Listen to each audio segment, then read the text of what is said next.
Before we start, everyone, happy birthday to you. Happy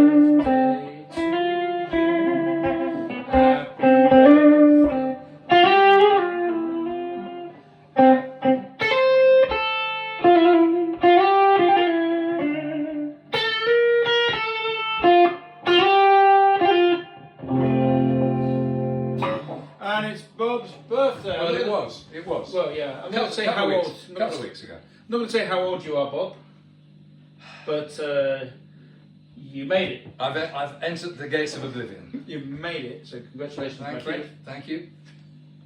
Well done.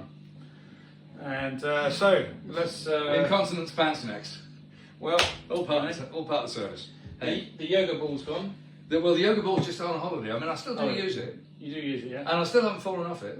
Very good. Hey, but hey viewers, we haven't been around for a while because mainly he's been too busy.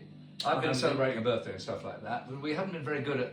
I mean, all the people who do this kind of well and professionally, they all kind of knock one out every Friday.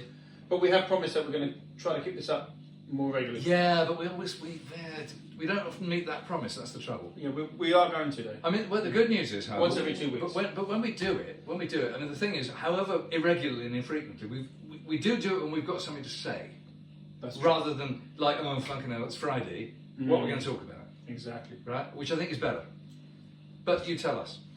Yeah, guys, you leave us a comment and also please wish young Bob here happy birthday. Young Bob. Right. So, I mean, we have been quite busy though. I mean, since I last saw you. So Yep. I've been up and done that monster thing up in Scotland. Yeah, tell us about that. Do you want to start with that? Yeah, because all I know about it was that there's this big, very expensive kind of workshop thing happening in Scotland. Yeah. How much was it to go to? Well, I'd rather not say on this video.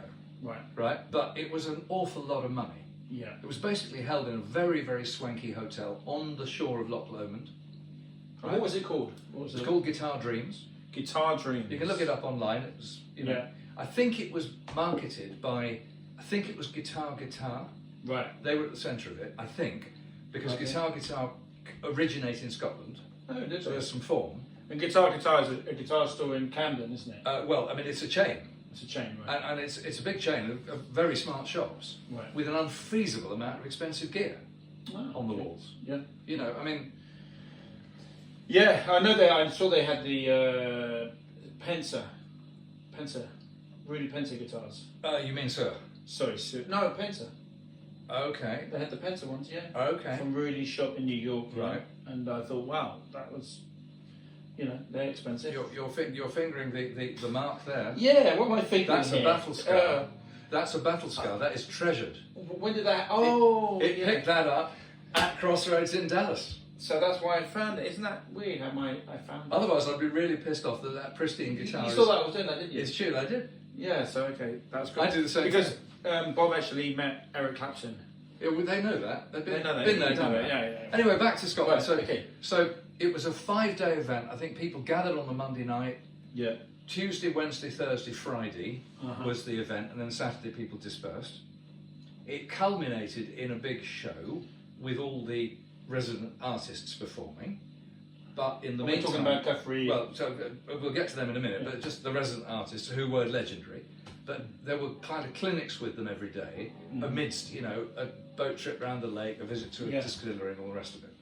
right? Okay. The artists were Larry Carlton, Good man. Robin Ford, Nice. Guthrie Trapp, Yep. Robbie McIntosh, Amazing. a lady called Elizabeth Spender, who is, she's quite a YouTube sensation, plays Okay. guitar and sings. Right. I hadn't heard of her. She's pretty good. Right. A guy called Rob Chapman, who makes the Chapman guitars Yeah, I know him well. come out of Was his name Chappers or something? Chappers. Chappers. He was there. He's a good man. I like him. I'm trying to remember. There were a couple of other people. You can see it on the Guitar Dreams website. It's still up there. But the main stars, obviously, to get Larry and Robin in the same space The dream team. and in a private space. Yeah. And so that culminated on Friday night in an end of event gig. What did you get for all that money? Well, so the hotel. Because we're talking like. Oh, we're talking. I'll say. We're You- talking 5-figure sum. Yeah, it's a lot of money. There's a lot of money. This was definitely. Millionaires Club. Well, yeah. Yeah. And as it transpired, they were all Americans. Right. Right, you're in Scotland, they're all Americans. Americans love Scotland, they love the golf. Yeah. You know, they've all got heritage and stuff there. Hasn't Trump got a golf course there? Trump's got a golf course. Yeah. Although they weren't all good old boys, there were quite a lot of Democrats there. All right. But there were quite a lot of lawyers and dentists. Yep. As there should be. Little prejudice here, there were quite a lot of PRS owners. Oh no. Not my favourite guitarist. We're going to come back to them later anyway. You know, can I just say, a few years back, I made a video called "I Hate PRS," You did? I remember it. and in the end, I had to take it down because I got so much abuse. Yes. Well, I think we might. Anyway, but there were. It was really interesting. There were clinics where there were less than 30 delegates. So effectively, people were paying a lot of money for a really swank hotel. The hotel was £500 or £600 a night, right? The catering was, you know, at least Michelin 1 star, if not 2. So it was just posh. The bar, you know, fabulous bar, fabulous drinks, blah blah. I couldn't do that because I was playing or driving. Because I stayed in the Premier Inn down the road, £100. Thank you. As did all the other guys. And the reason I was up there was I was exhibiting some vintage guitars. That was my intro. Mm-hmm. But I got to meet all the guys and hang out with people and, you know, demo some. You might have seen a video I put up. I was demonstrating 2 Sunburst Les Pauls. One was mine, one was the Mick Taylor. We'll put that in the link in the description. Yeah, we can put a link on it. I went up there with a couple of fellow collectors and with the guy David Plews who does the Burst Believers books. And we went up there. It was a hell of a drive. I had to go pick up one of the bursts on the way past in the northwest. So it was about 9-hour drive altogether. It was long. I was quite tired. But it was a really interesting event. The end of event concert was interesting, quite good. Did Robin play with Larry and Yeah. Guthrie? No. Various other acts. So Elizabeth Spender went on. Robbie McIntosh supported her. Robbie also did a couple of numbers of his. They had a house band who were young, obviously, you know, music college readers, you know, really good players. But I mean, you have to be good players if you're going to support these kind of guys. You can't have wankers. So yeah, Robin did a set, and then Guthrie Trapp did a set by himself. He was extraordinary. A Bitzer Telecaster, a cable, and a rented modern deluxe reverb. When you say a Bitzer Telecaster, are we talking like vintage bits or modern bits? It was made in Nashville. It's probably made by somebody pretty smart. It's not a toy guitar, but it's not a 52 Blackguard Telecaster or anything like that. So it's modern. Yeah, I think so. It's pretty modern. I mean, it might have had super swanky pickups dropped in or something like that. I don't know, but wow, just wow. Like, you know, these classic telly players who just have a plank of wood, a cable, and an amplifier, and That's just all you need, get all the sounds out. And he was one of those. It was extraordinary. Wow. And then, you know, Alan Hines is a bit like that. You know, Alan Hines is a great player from West Coast, and he has a parts Telecaster but made from 50s bits. So he's got a 52 neck with a 54, and he's a great, again, everything on the telly, you know. And like Greg Koch, fantastic, and you know, Red Volker. Oh yeah. I mean, if Red's watching this, I mean, he's down in Texas. He's a little bit older than me now, but my God, the man can use a Telecaster. He was there as well. No, He wasn't there. I wish I'd love to meet him. Yeah. So anyway, it was good. And then for the finale, Larry Carlton and Robin Ford came on and played together for about 5-6 songs, and then Larry left the stage and Robin took the gig out. And it was good because it was a gig in a hotel, so it was very smart. People were invited in from outside as well as the delegates, so there was more than the 30 delegates plus us hangers on. So there were probably 100 people in the room, but there was plenty of space. Everybody could get a seat. Everybody could get a vantage point. So it wasn't like a regular gig where you get stuck behind the 6'5" German every time, or if I don't, my wife does every time, and you're craning your neck. And after 2 hours at my age, you're craning your neck. Your back is destroying you. No, it was a really great gig. And then basically I rushed to the hotel to get some kit before I drove back down to London because I had a gig. With Chameleon? Salamander. Chameleon, really. Sorry. Yeah. So, so that was quite an event, quite interesting. But, got to meet some people. Amazing. I think they'll do it again. I think they'll do something like it again because I think it was a success for the organisers. Yeah. So that was that. Amazing, guys. So, because I heard about this from a few friends, and when I saw the price of admission for this, the original price, because maybe you didn't know this, but there was an original price, which was something like $20,000 or something, $20,000 or something. That was the original price. Maybe they came down. Okay. And then they came down. Well, I was certainly offered. I was offered the last remaining tickets in case I knew anybody. Yeah. And when I looked at the price, I thought I'd like to know anybody, but I don't. Right, it's kind of like a Bill Gates sort of. It wasn't quite Bill Gates money, but it was certainly everybody who was there. They were very well heeled. They were very comfortable. So doctors and dentists types. Yeah. There were a couple in the audience. There were a couple of pretty good players. That's nice. And then there were a bunch of okay players, and there were some people with more money than talent. But well, let's just do a little bit more playing. This is a really nice Tokai SG plank with a P90. Yep. Which Bob absolutely adores. I love it. Because for years he wanted the real thing. I mean, because I love SGs, I'm actually playing an SG in my band because of the whole Santana thing, the Latin thing, and so I like the proper SG with the humbuckers. But Bob just likes this one with the one single P90. Why not the humbucker SG? Talking of which, Robin Ford has one. Yes, he does. He has another vintage SG. Yeah, it wasn't in evidence, but he definitely has one. I've seen him play it. Yeah. But why the preference for the? Well, I like juniors and I like wraparounds. I like one pickup guitars. Yeah. So, I mean that like that. I just love single pickup guitars, and I think SG juniors look really cool, especially in white. Now this isn't white. This is actually a kind of dead putty colour because it's Tokai's idea. Yeah, a lot of guys like Phil Sage. A lot of these kind of Phil Sage. Phil Sage, yeah. A lot of these guys are liking these.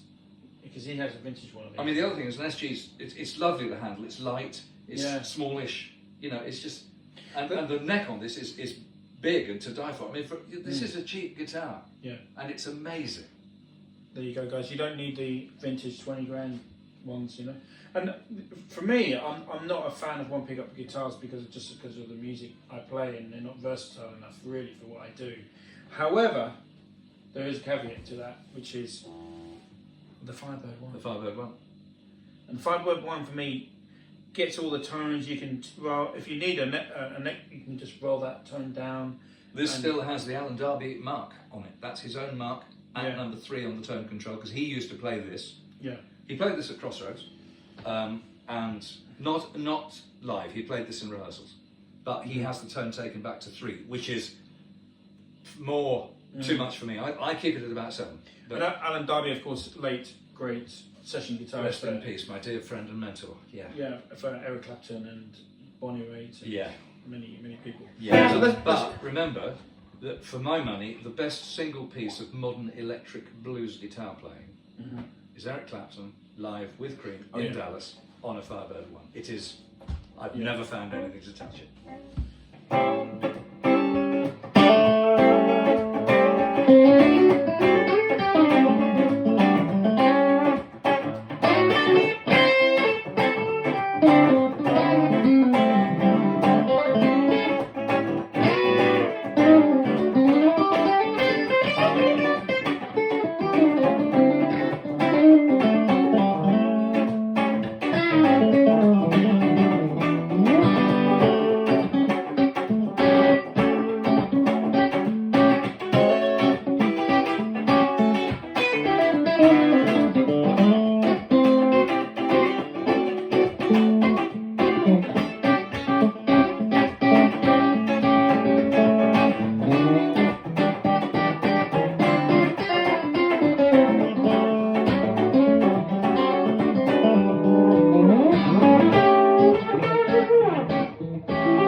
couple of months, that's all right. Maybe that's a solution. Don't play. We never should. Don't play together. Yeah. What have you been up to? Let's talk about what you're going to be up to, because you've got some good shit happening. Yeah, actually, somebody actually asked me what new gear have I been digging, because I basically switched to.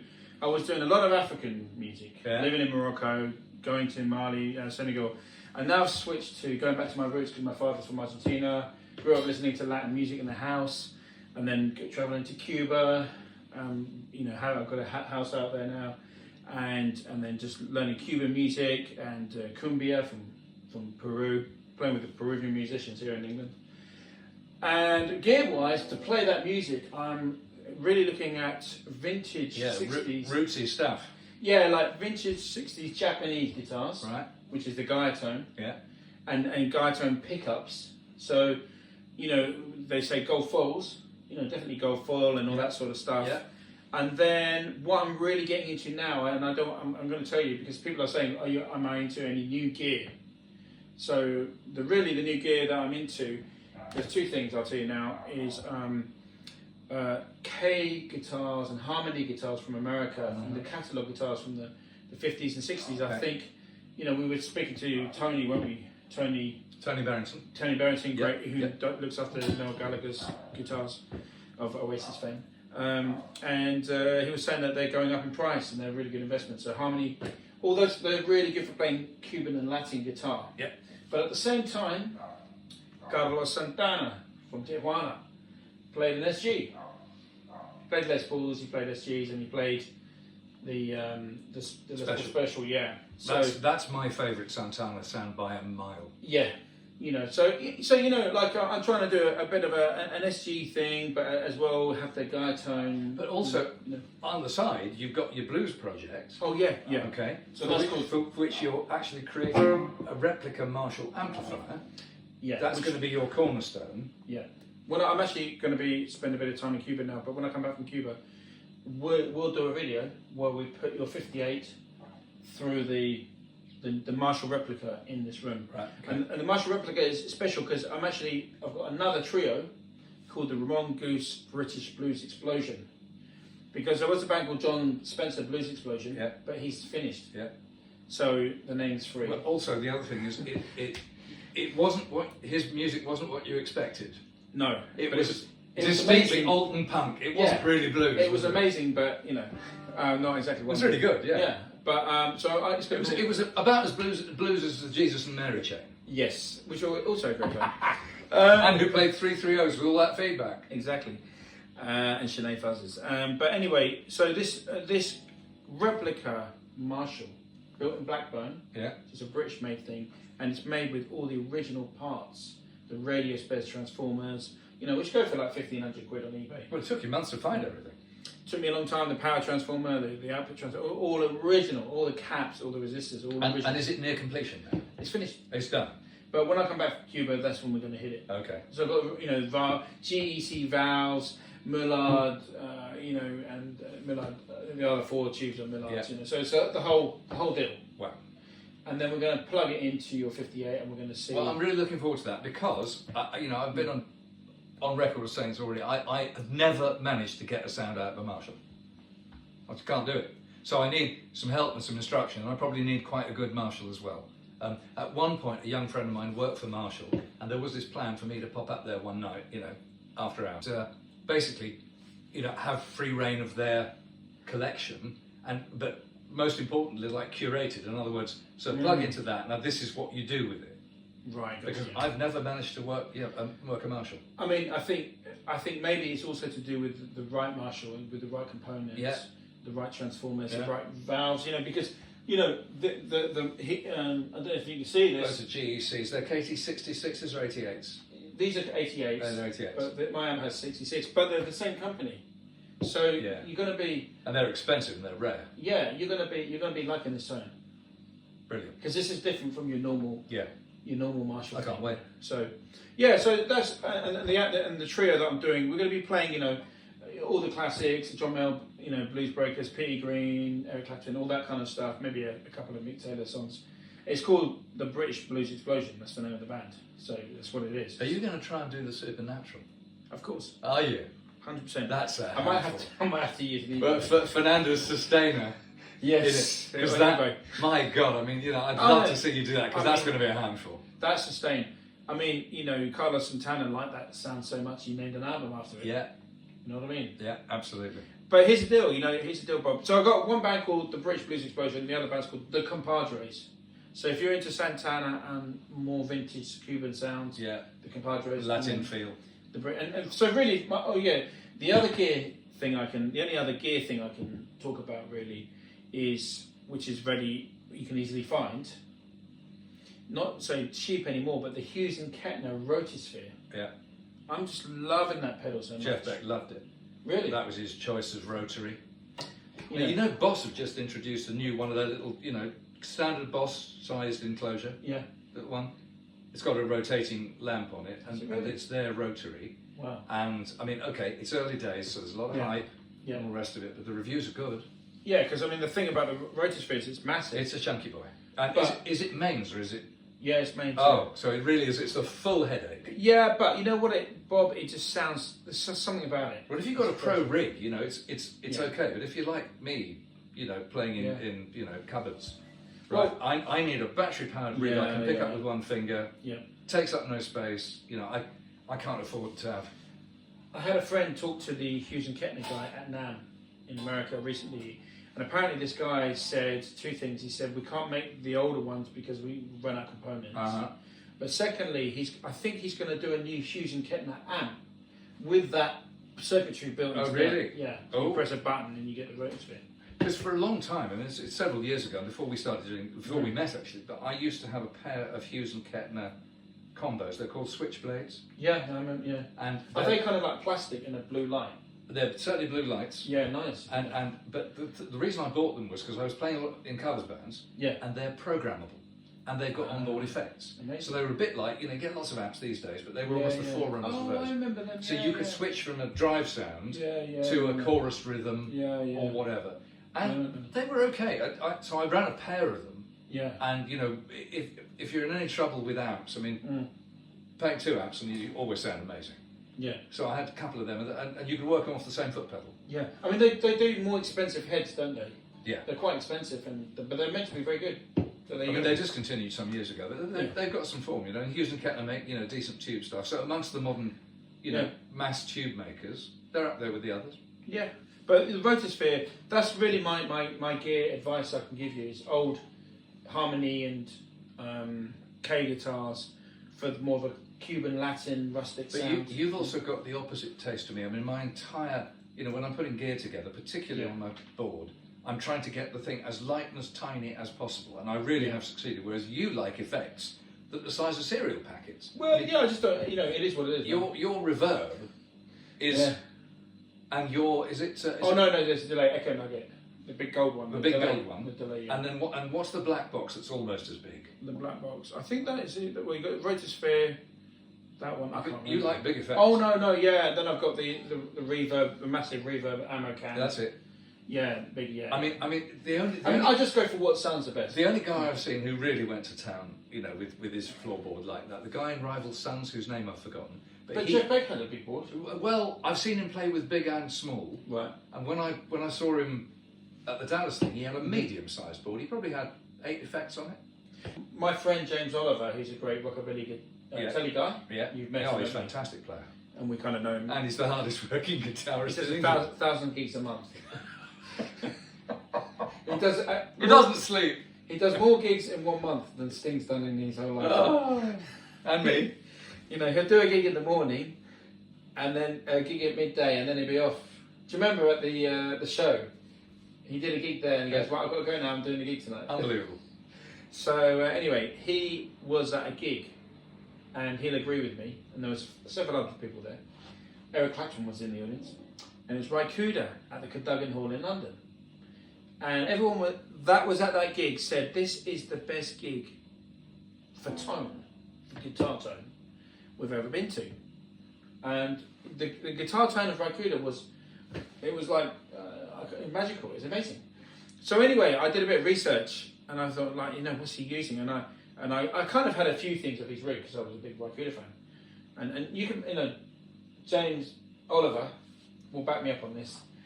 This gig was so good, and so what I realised, and I only found this out, the Compadres, my Latin band, we were invited for our first ever gig to play at the Cuban Embassy. True story. We were invited by the Cuban Embassy in London. So it was quite nice. It was the International Jazz Day, whatever. So we did this gig, and I had one pedal with me, and I put this pedal on, and because we were in a hall, and I saw to the Bolivar Hall, which is I think it's the Ecuadorian embassy. Yeah, that makes sense. And I put this pedal on, and boom, I had that sound. You had the sound. I was like, that's how we got the sound. Because we all thought it was 4 amps, because Rakuda was running 4 amps, which was obviously part of the story. Yeah. But there was something in there that he had, and I never heard it because I'm a small time guy. I'm playing in pubs, pubs. You see me. I play in small bars and pubs, and that's my level.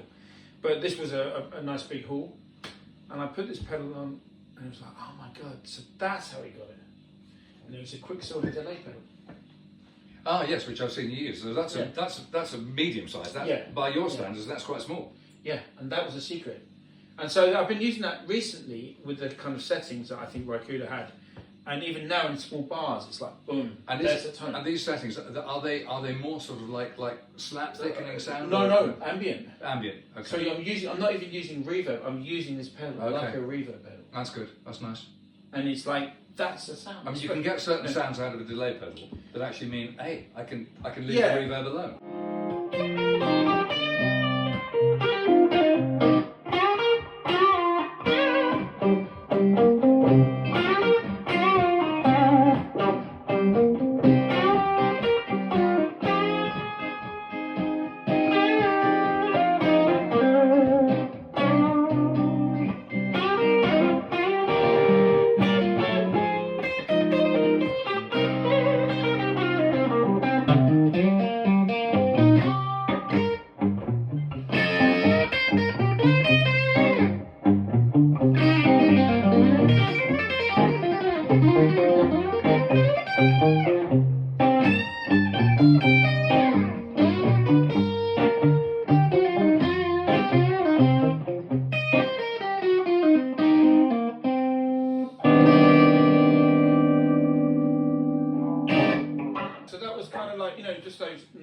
those sort of songs, a slower song, more of a ballad or medium, and you get that Quicksilver pedal ambience. Are these Quicksilver pedals available? Are they? No, they're rare sensitive. Are they? Unfortunately. So obviously discontinued for youngsters. You can find them, but you're going to have to be sitting every day on frigging eBay. So well, that's the downside. But because I mean, in the nutty world of pedals, I mean, it can get totally crazy. Oh, absolutely. Are they nutty or are they? No, they're not. Price-wise, they're nothing crazy. But you just got to find it. You just got to find one. And I mean, I'll have a look out for you for one. Well, because these are the. I hardly use pedals anymore. You know, this man, and it's too big for you anyway. Yeah, well, it is. Well, actually, no. To be fair, that's only one of those sort of 1.5 size boxes. Yeah, it's not massive. But you could, if I bring it round, then you can probably clone it with one of your pedals. Yeah. Well, exactly. Because when you hear what it's doing, you go, okay. Yeah. I know what it's doing. Yeah. But you see, you more or less set this thing on level. Yeah. And it does that thing. Yeah. And that was the thing I had on Rakuda at the Kid gig. Right. You know? So there you go. You know, pedals come, pedals go, don't they? And it comes down to Guthrie trap, one guitar, one lead, one amp, and that's all you need. And on that bombshell, we'll leave it there. We will be back soon, I think. Yep. We're going to come back sooner. We really are making a promise. We will be back soon. So consider this part 1. But for now, thanks for joining us again. Keep your comments coming and your requests and all the rest of it. And and please follow us and whatever, because the more you get into it, the more we're going to do it. Yeah. Yeah, it's a two-way thing. Drag us along with you. Okay, for now, it's goodbye from him and it's goodbye from her. Me. Thank you. Bye.